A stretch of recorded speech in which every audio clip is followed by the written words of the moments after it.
Mylène Serny, bonsoir.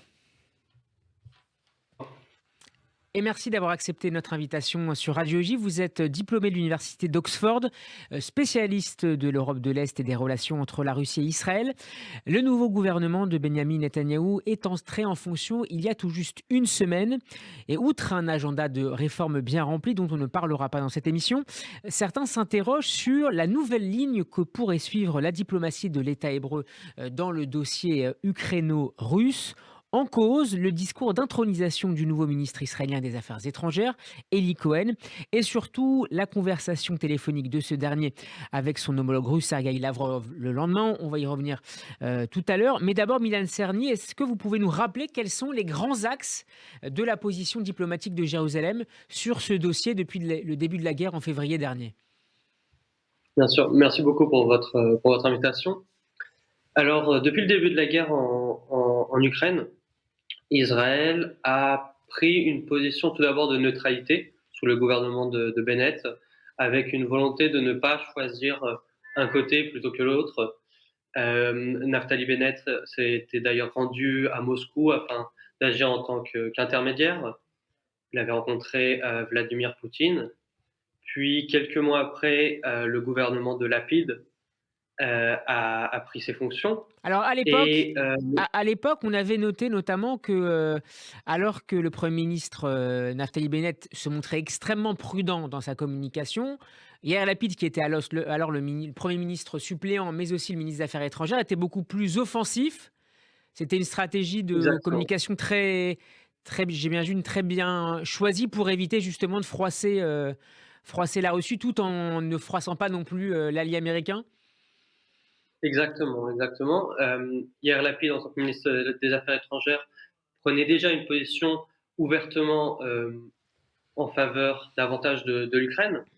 Et lorsqu'il est devenu Premier ministre, Yair Lapid a continué dans cette dynamique en critiquant ouvertement les crimes de guerre russes à Boukha, en critiquant les attaques contre Kiev, en évoquant la possibilité d'apporter un soutien informationnel et des renseignements à l'Ukraine. Mmh. Et il y a eu une intensification du soutien humanitaire à l'Ukraine sous le gouvernement de Yair Lapid.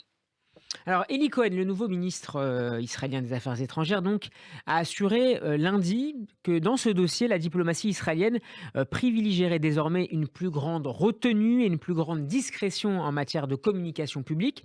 Cela visait quelle prise de position particulière de Yair Lapid, qu'on disait, comme vous le disiez, beaucoup plus sensible, notamment sur le plan éthique, à la cause ukrainienne?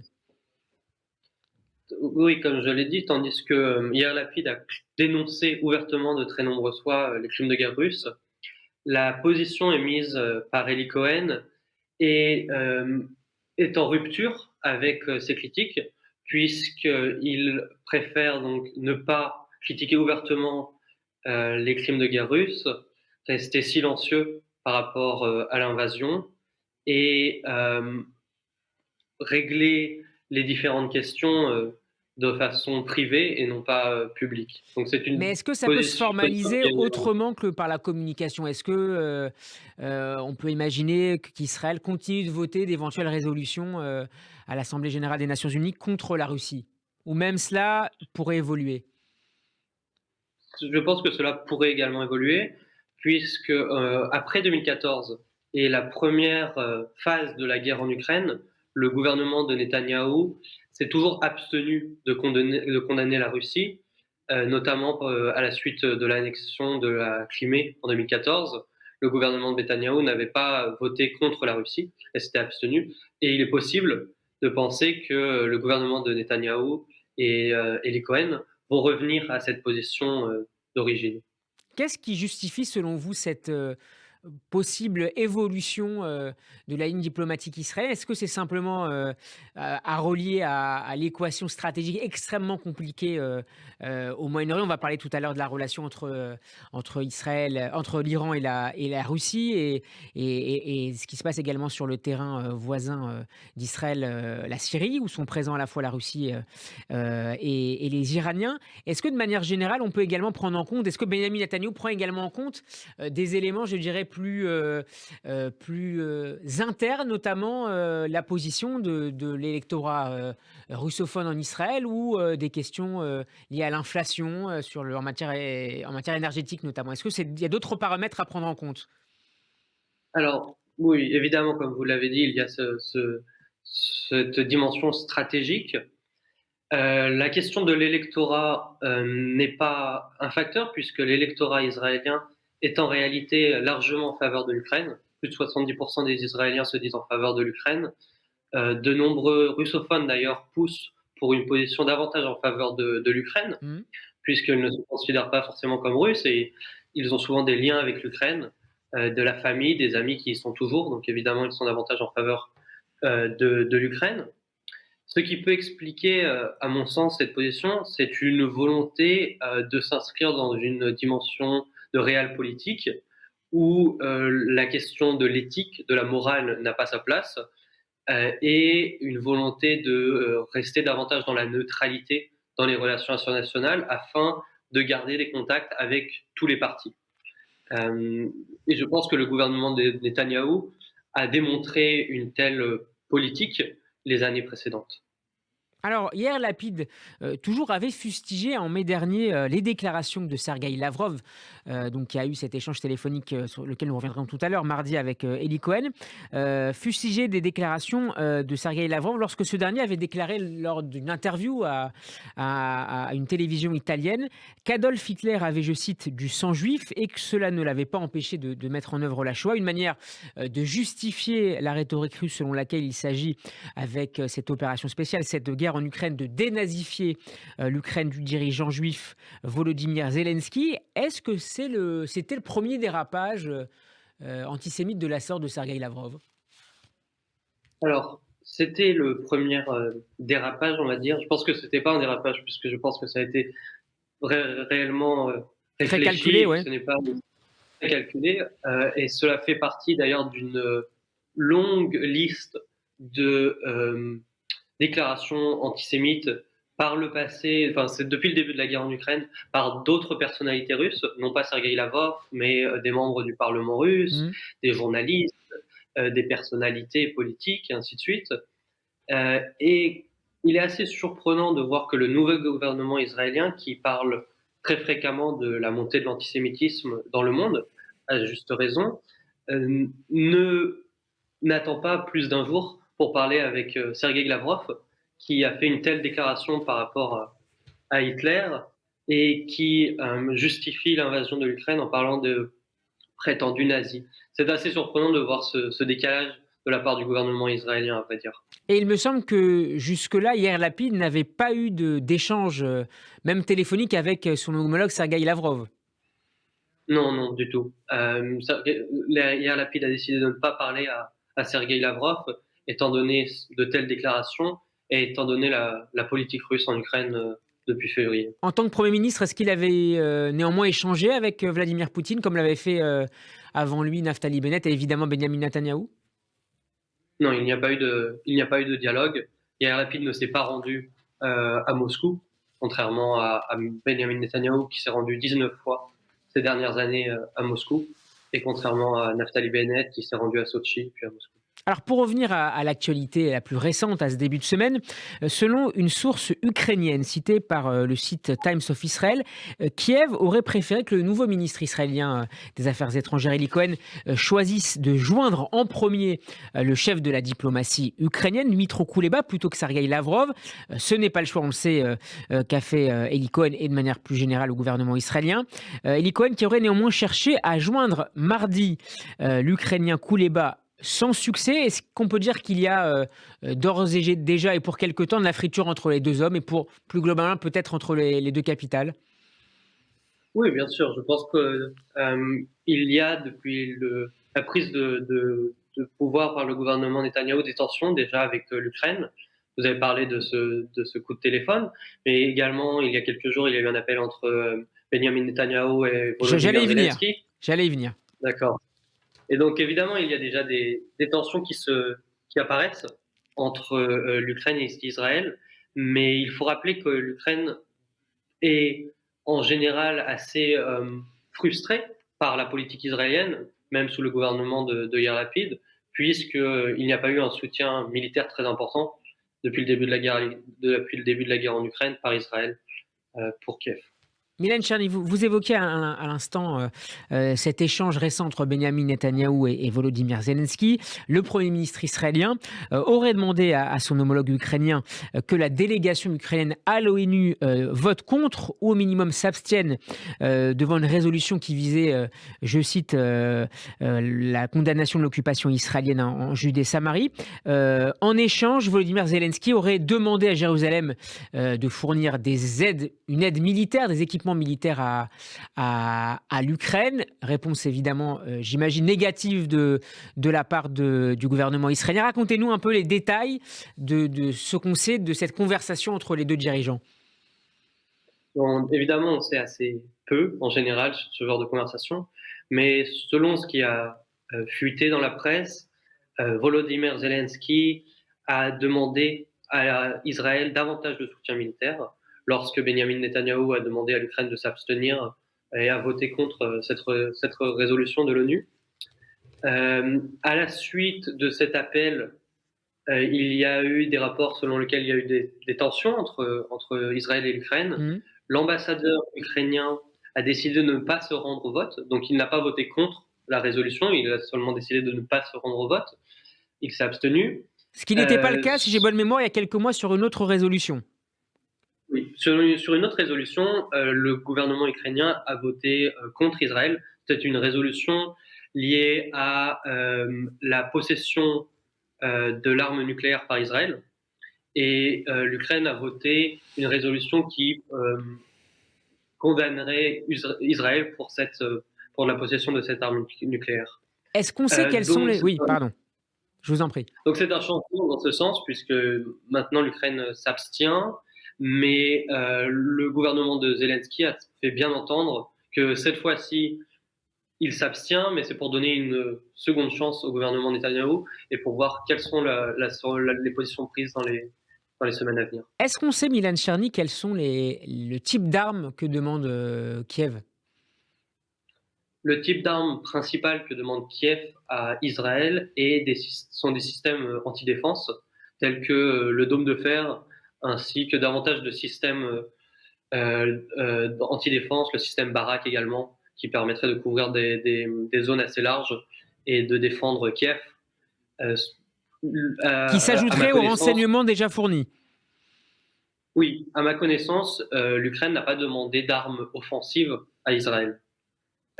L'Ukraine comprend évidemment quels sont les intérêts israéliens, la complexité de la position israélienne liée à la Syrie, à la présence russe en Syrie, et donc n'a pas choisi de demander des armes offensives. Toutefois, l'Ukraine demande des armes défensives, des systèmes anti-défense, et Israël pour l'instant n'a pas fourni ces systèmes. Alors revenons à cet échange téléphonique mardi entre le nouveau ministre israélien des Affaires étrangères Eli Cohen et son homologue russe Sergueï Lavrov. Selon les médias russes, les discussions ont porté sur l'Ukraine mais aussi sur la Syrie. On a pu lire ces derniers mois, ces dernières semaines que compte tenu de la manière dont évoluait la guerre en Ukraine, la Russie avait redéployé certaines de ses armes utilisées jusque-là en Syrie, en Ukraine. Quelles conséquences ça a sur le terrain et de quelle manière ça peut impacter les intérêts israéliens dans la zone, notamment par rapport à l'Iran? Ce retrait des armes russes en Syrie, qui a commencé d'ailleurs depuis février, il y a de moins en moins d'hommes, de soldats russes en Syrie, de moins en moins d'équipements, affaiblit l'argument israélien selon lequel Israël ne pourrait pas fournir des armes à l'Ukraine étant donné que la Russie a une présence en Syrie. Si la Russie retire ses hommes, retire ses systèmes antidéfense de Syrie, évidemment que cela affaiblit l'argument israélien, et Israël a d'autant plus de raisons d'aider l'Ukraine, à mon sens. Dans une perspective stratégique, on peut également penser que ça laisse davantage de place à l'Iran, puisque la présence russe laisse un vide qui peut être comblé par l'Iran, par le Hezbollah et différentes milices iraniennes en Syrie. Encore une fois, la Russie donc aide les intérêts iraniens, Et c'est d'autant plus surprenant de voir Israël ne pas condamner les agissements russes et, comme vous l'avez dit, appeler si rapidement les officiels russes, alors que la Russie agit de telle sorte et avance les intérêts iraniens en Syrie. Alors on l'a bien compris en creux de cette discussion autour de l'aide éventuellement que pourrait éventuellement apporter Israël à l'Ukraine. Il y a évidemment cette relation complexe et de plus en plus intensive entre la Russie et l'Iran. L'Iran qui a fourni plusieurs centaines, voire un millier de drones particulièrement efficaces, semble-t-il, pour le moment à la Russie. On évoque également la possibilité que des missiles soient fournis dans les prochaines semaines et qu'en retour, la Russie aide l'Iran en matière de nucléaire, ce qui pose évidemment des soucis quand on sait les difficultés que rencontrent les négociations internationales autour de la relance du JCPOA, l'accord sur le nucléaire signé en 2015. Dans quelle mesure cette relation entre la Russie et l'Iran pourrait faire évoluer la ligne diplomatique israélienne? Alors, il y a toujours une frange du ministère des Affaires étrangères russe, enfin surtout du ministère de la Défense russe, qui a été en faveur d'une relation plus proche avec l'Iran. Étant donné que nous sommes actuellement dans une période de guerre, ce ministère de la Défense et ses officiels russes ont davantage de poids et poussent à une relation plus proche avec l'Iran. Cela se concrétise évidemment par l'achat de très nombreux drones qui sont maintenant l'arme principale pour la Russie pour attaquer les infrastructures ukrainiennes. Ces drones ont un faible coût et sont très efficaces.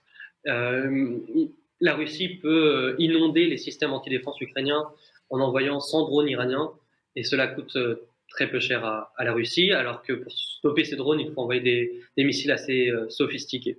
Est-ce qu'on pourrait Euh, imaginer qu'Israël ait les moyens de contrer justement ces drones iraniens si cela était fourni à la défense ukrainienne, oui, compte tenu de son évidemment, je pense expérience que en Syrie notamment? exactement. Je pense que dans tous les cas, Israël a une expérience, l'expérience la plus importante dans le monde par rapport à l'Iran. Enfin, Israël sait et comprend, connaît les armes iraniennes.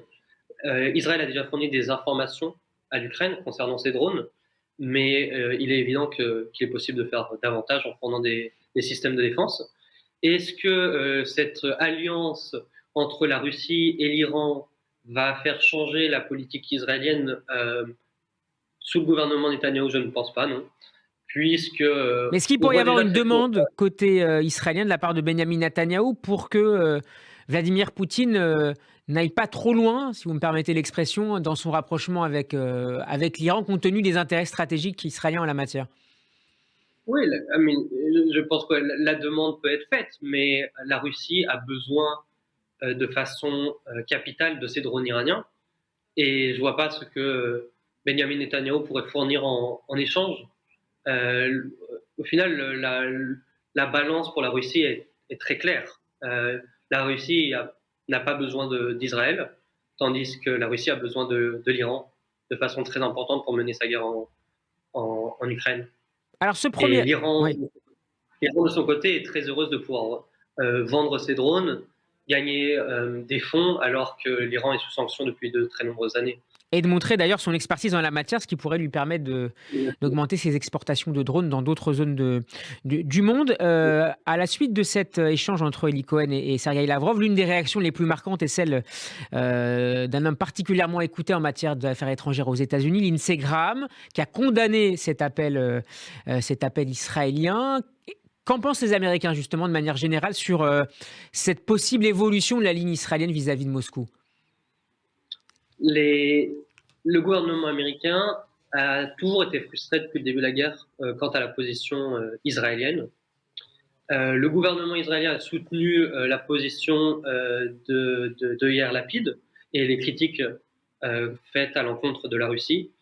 Je pense qu'en effet, le fait que des sénateurs américains se prononcent déjà sur ce changement de la politique israélienne démontre que le gouvernement de Benjamin Netanyahu va devoir faire attention et prendre en compte également les intérêts américains, évidemment, puisque le premier allié d'Israël et bien évidemment les États-Unis. Mais je pense que le gouvernement de Benjamin Netanyahu va vouloir adopter une position de neutralité et donc tenter de faire comprendre aux États-Unis que c'est dans les intérêts d'Israël de rester neutre. Alors, dans son éditorial du jour, le Jerusalem Post évoque la possibilité que Benjamin Netanyahou devienne une sorte de médiateur, compte tenu de son expérience et de sa connaissance du dossier, mais aussi des acteurs, notamment russes, avec Vladimir Poutine et ukrainiens, avec beaucoup plus de succès, sur le papier en tout cas, que n'avait pu connaître Naftali Bennett. Est-ce que c'est une hypothèse qui vous paraît crédible, Milan Czerny? Alors je pense que Benjamin Netanyahu aime se présenter, en tout cas comme un médiateur, aime se présenter sur la scène internationale comme un leader avec une certaine stature. On se souvient de la dernière campagne électorale israélienne, lorsque des posters montraient Benjamin Netanyahu ayant une poignée de main avec Vladimir Poutine, avec Trump, avec Modi. Donc je pense que Benjamin Netanyahu, de façon au niveau domestique, aime cultiver cette image. Au niveau international, je pense pas que cela permettra, je pense pas que cela aura aucun effet. Je pense que cela aura aucun effet, excusez-moi, puisque le gouvernement russe n'a pas fait un seul pas en faveur de la paix. Le gouvernement russe n'a pas montré sa volonté de discuter avec le gouvernement ukrainien. Les attaques continuent tous les jours. Et donc, je ne vois pas en quoi l'intervention de Benjamin Netanyahu pourrait changer cette situation. J'ai fait référence tout à l'heure, Milan Czerny, à la manière dont les médias russes avaient couvert et relayé et relaté la discussion entre Eli Cohen et Sergei Lavrov. Côté israélien, on a ajouté un point supplémentaire qui n'est pas évoqué dans les reprises russes, à savoir des discussions sur la communauté juive en Russie. Dans quel état se trouve cette communauté juive? On sait que les chiffres de l'Alia en provenance de la Russie et de l'Ukraine ont été importants ces derniers mois. Est-ce que la situation s'est dégradée depuis le mois de février sur place pour les juifs russes? Oui, bien évidemment. La situation s'est très largement dégradée, puisque les juifs russes, en général, font partie de la classe intellectuelle. Ils habitent dans les centres urbains. Ils sont généralement opposés à la guerre. Et comme l'a indiqué l'ancien grand rabbin de Moscou, qui est maintenant Rabbi en Israël, Goldschmidt. exactement, entre 25 et 30% des juifs russes sont déjà partis ou pensent partir pour Israël. Donc on parle d'une diminution des juifs en Russie d'environ un tiers, ce qui est énorme évidemment pour une communauté qui a une dimension historique, évidemment, puisque la présence juive en Russie remonte à plusieurs centaines d'années. Et donc, évidemment, cette guerre a eu un effet très négatif sur les juifs en Russie. Qu'en est-il des oligarques juifs sur place? Les oligarques juifs se trouvent maintenant en Israël, puisque la plupart avaient depuis de très nombreuses années des passeports israéliens. Je pense notamment à Roman Abramovich, qui... Je pense aussi peut-être au patron de Yandex, qui me semble est depuis en Israël, c'est ça? Exactement. Il a relocalisé une partie de ses activités en Israël. Ces oligarques russes ont tenté, dans un premier temps, d'agir en tant que médiateurs, puis ils ont vu que cela était inutile. Et donc maintenant, ils se trouvent en Israël. Ils tentent de limiter les dégâts de la guerre sur leur fortune, mais ils n'ont pas voulu s'opposer directement à la guerre et ils n'ont pas fait des déclarations contre la guerre depuis le début de ce conflit. Milan Czerny, on va se séparer en musique, c'est une tradition dans Géopolitique le MAG. On va écouter le dernier titre de l'un des artistes du moment en Israël, Hanan Ben Ari, ça s'intitule Elabi. Milan Czerny, merci encore à vous d'avoir été avec nous sur Radio J. Je rappelle que vous êtes diplômé de l'Université d'Oxford, spécialiste de l'Europe de l'Est et des relations entre Israël et la Russie. Cet entretien est à retrouver sur notre page YouTube et un podcast sur radioj.fr. À très bientôt. Merci beaucoup. Au revoir.